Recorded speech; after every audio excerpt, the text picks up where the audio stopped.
Back again with another frozen pizza review. Today we're looking at California Pizza Kitchen. This is one I've never had before with a topping I normally wouldn't want. This is their Sicilian recipe, which has a thin crust with Italian sausage, spicy ham, Genoa salami, sweet basil, mozzarella, and fontina cheeses. And it says it's a zesty marinara sauce. I'm a big fan of a zesty or tangy marinara.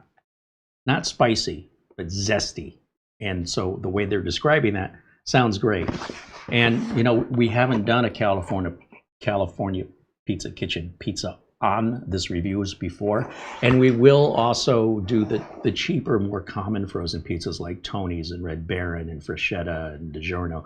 We're going to cover all those, Jack's and Tombstone, because quite frankly, they're everywhere in the United States, and we're not going to ignore them.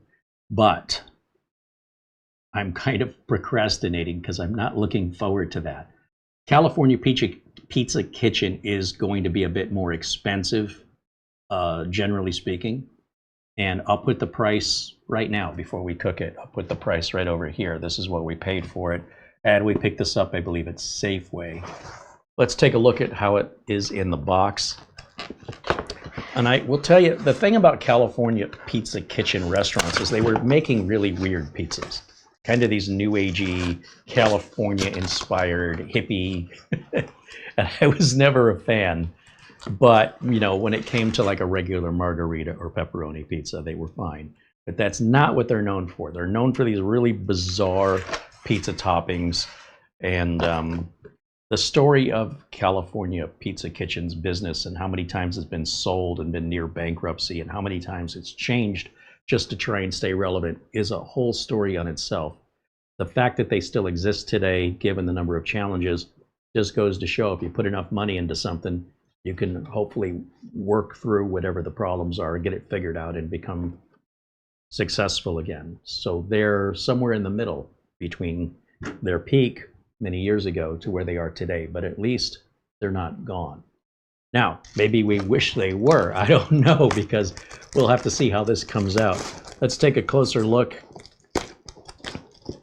at what we have here.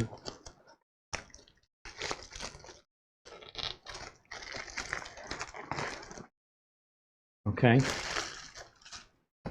And everything stayed in place pretty good. I think that's ready to pop in the oven. Again, another one that wants a 400-degree oven. See what it looks like all cooked, and we'll give it our taste test. Here we go. All fresh and cooked from the oven, hot from the oven, I should say. And this one was a little different in that the crust looks amazing on this. Very happy with that crust. But the top really wasn't getting done to the level that I wanted. So I spent the last minute of cooking with the oven put on broil. So let's bring it over here to the table. Now, if you don't know, when you're baking in the oven, you're turning on the bottom heat element and the heat is cooking from the bottom. And if you turn on the broiler, you're turning on the top element. That top element will often get your food cooked very, very quickly. So if you ever use broil on your oven, it's usually like a finishing move, like for something like this pizza, for example. Based on your judgment, you might feel like, hey, the crust looks good, but the top just isn't as well done as I would like, and I don't want to leave it in the oven too much longer. If you use the broiler, don't walk away. You're going to need about 30 seconds to a minute, and that's it. Otherwise, you're going to have a burned pizza. So I'm not a big fan of ham, but I decided I wanted to try something different.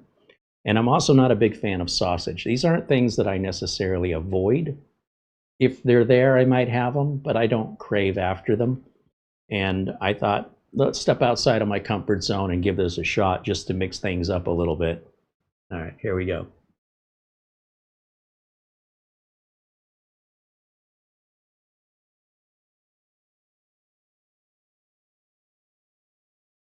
Right off the bat, it tastes like SpaghettiOs tomato sauce.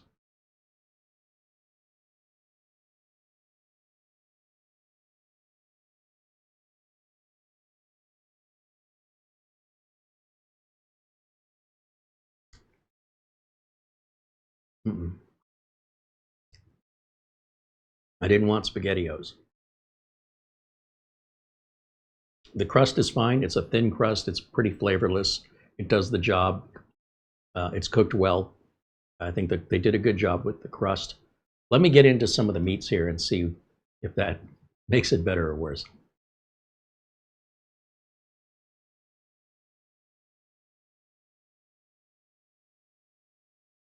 If in every bite you got some meat, whatever these toppings are, they're good quality toppings. The cheese does its job. If there's fontina cheese in there, it's not making a big difference in the flavor. It's not much different from mozzarella, or at least the ratio of mozzarella to fontina is not enough that the fontina stands out to me at all. The cheese is fine, but it's not like, oh my gosh, it's amazing. Like it could have just been mozzarella without the fontina, and I think it would have been no different. The salami and the ham, the pepperoni and the sausage. Is there pepperoni on it? I think it said there was pepper. I think those what the cubes are. I'm not sure. They really make this pizza taste good. The cheese and the tomato sauce, I would say the tomato sauce really gets in the way. It is very, very artificially flavored. I don't know what they're putting in it, but they put way too much of it, in my opinion. I think that the tomato sauce should have been more natural and left alone. Maybe a little basil. You could put a little vinegar in there if you wanted it to be a little zesty. I would not call that tomato sauce at all zesty. I don't know why they said it was zesty marinara. That I wouldn't consider SpaghettiOs to be zesty marinara, and that's what it reminds me of. If there was one ingredient to make this pizza taste better, it'd be that sauce. Get rid of it and replace it with something else. As for the cheese, I think if they really wanted the cheese to stand out, they would have gotten a little bit more exotic with the ratio. It's clearly mostly mozzarella. And when you sprinkle in a little bit of this or a little bit of that, it sort of blends in, at least to my palate. Overall, on a scale of 1 to 10, I would give this pizza about a 6. And honestly, it's just because of the toppings. It'd probably be a 4 all day long otherwise. So not a winner in my book, an interesting experiment. And I do think this costs a California Pizza Kitchen frozen pizza does, on average, sell for a few dollars more than your average DiGiorno's and Tony's and Red Barons, etc. And I don't think it's worth paying extra for personally. There's just not enough of the topping there to justify that. And because it's such a thin crust, you're going to eat a lot of this before you get full. There's just not a lot there. So for what the value is that you're getting in exchange for the money, you know, I'm keeping that in mind in these overall ratings of 0 to 10. It's about taste, texture, how well it cooked, how good is each individual ingredient on its own, the crust, the sauce, the, you know, etc. And then of course, what does it cost? And how hard is it to find? What if I have a pizza here that's just amazing, but you can't get it? Wouldn't that drive you crazy? So that's the other aspect, is it's got to be uniformly accessible throughout most markets in the United States. And this does fit all of that. And that's calculated in my head when I'm thinking about a number. All right, well, I'll be making another frozen pizza until I find one I really like. So stick around. Another frozen pizza review is right around the corner. I hope to see you there. Bye for now.